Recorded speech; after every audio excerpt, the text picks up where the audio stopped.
Oke, selamat datang. Seringkali ya kalau kita lihat laporan keuangan, isinya angka semua, istilahnya aneh-aneh, bikin pusing. Tapi percaya deh, di balik semua itu ada cerita lengkap tentang sebuah perusahaan.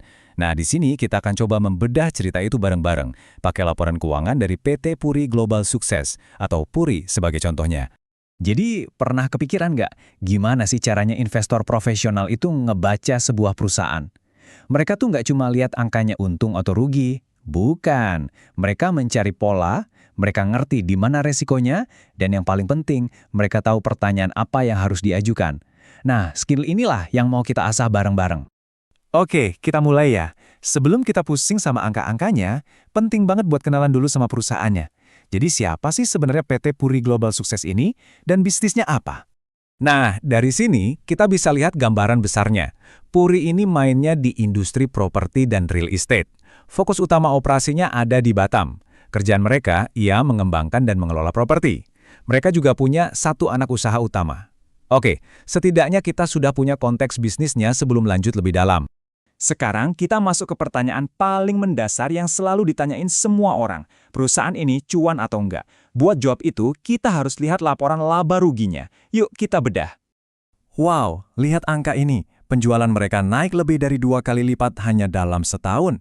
Kelihatannya bagus banget kan? Nah, ini jebakannya. Investor pemula biasanya berhenti di sini dan langsung senang. Tapi kita nggak akan berhenti di sini. Dan ini dia sebabnya kenapa kita harus gali lebih dalam.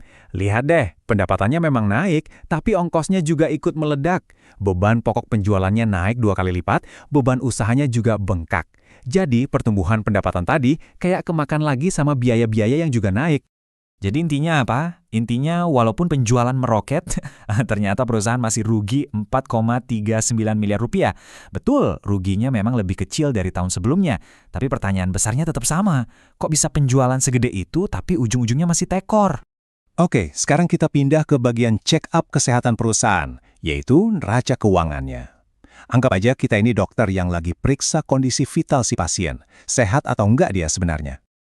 Nah, di sini nih mulai seru. Coba perhatikan baik-baik. Modalnya atau ekuitasnya cenderung stabil, malah sedikit turun.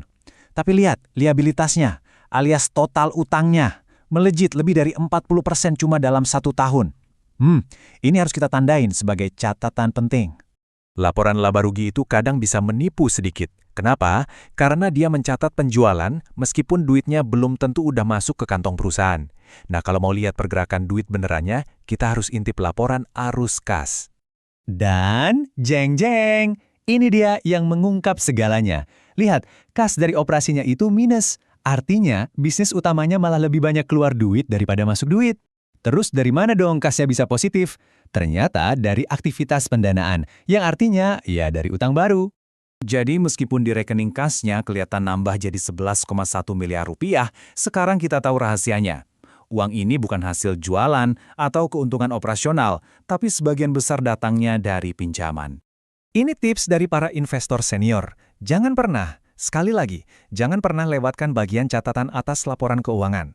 Disinilah detail-detail penting di balik angka-angka besar itu ditulis. Disinilah petunjuk krusialnya seringkali disembunyikan. Oke, yang pertama, catatan ini mengkonfirmasi kalau pendapatan mereka ya memang dari jualan rumah dan ruko di proyek-proyek mereka. Ini wajar dan sesuai dengan bisnisnya. Nggak ada yang aneh di sini. Nah, tapi ini dia yang krusial. Ternyata, persediaan mereka, yaitu tanah dan bangunan yang mau dijual itu, dijadikan jaminan utang. Ini artinya apa? Risikonya jadi lebih tinggi. Kalau ada apa-apa sama proyeknya atau mereka gagal bayar, aset itu bisa diambil oleh pemberi pinjaman. Dan catatan ini juga menjelaskan dari mana utang tadi datang. Mereka dapat fasilitas kredit baru yang nilainya lebih dari 215 miliar rupiah. Nah kan, nyambung semua ceritanya. Utang naik, kas dari pendanaan positif, semuanya jadi jelas sekarang. Jadi setelah kita bedah semua ini, kita nggak langsung dapat jawaban gampang, beli atau jual.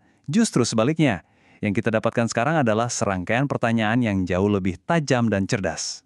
Inilah senjata baru Anda. Anda sekarang bisa bertanya, kenapa biayanya bisa bengkak gitu? Gimana caranya biar untung tanpa ngutang terus? Apa risikonya kalau proyek yang dijaminin itu macet? Gimana rencana mereka biar bisnisnya bisa menghasilkan kas?